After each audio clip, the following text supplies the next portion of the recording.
What is going on, you beautiful stars? RTS Nova here, and I hope you are all doing well today.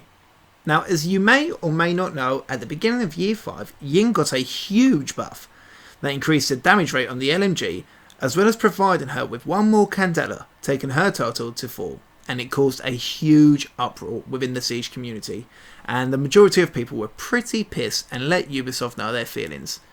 Now, Ubi and the devs at Siege have been dealing with a lot of anger from the community recently, and many people have called them out for their lack of communication. However, it seems today that Ubi have listened to the community's prayers, and what I can only call an emergency update has been rolled out today.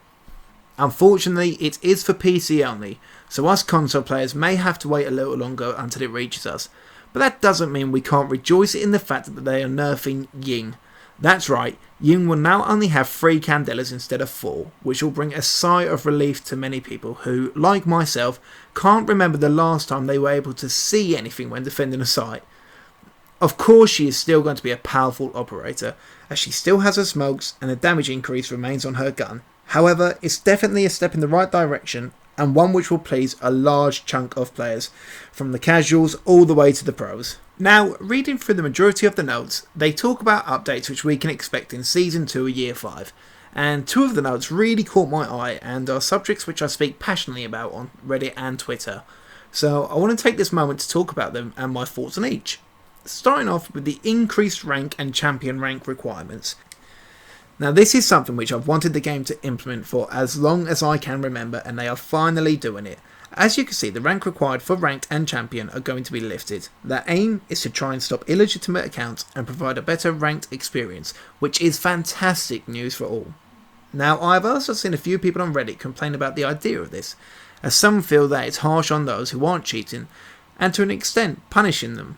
However, I disagree with this, and feel that it will only help them develop more.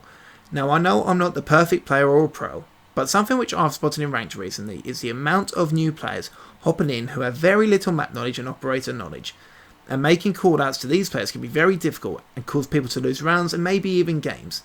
So I really do feel that increasing the level required will help these players spend more time on learning the niggly bits of the game. The other week I came across my first hacker in Siege on the PS4, which if you haven't seen it I will show the clip now. This really got to me.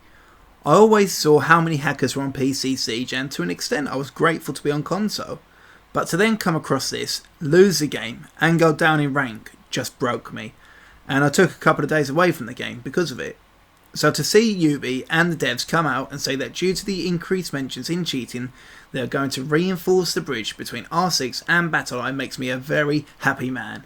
Of course, they have a long way to go when it comes to cheaters hackers within the game, but by implementing automated processes and reinforcing data sharing to shorten the feedback loop on banned players really is a sign of intent. Well, that's really it for this video. Apologies for the shortness of it. It was something which I felt quite passionate on and really wanted to let you all know where I stand with it and get it out to you as soon as possible. Obviously, if you want to read the notes in full, I will leave a link in the description so you can all check it out. Let me know down in the comments your thoughts on the notes, and whether or not they have missed anything out that should have been included in this emergency update. As always, thanks for watching. If you did enjoy it, leave a like and subscribe for more, as your support means the world to me. I look forward to seeing you all again soon. I love you all. Goodbye.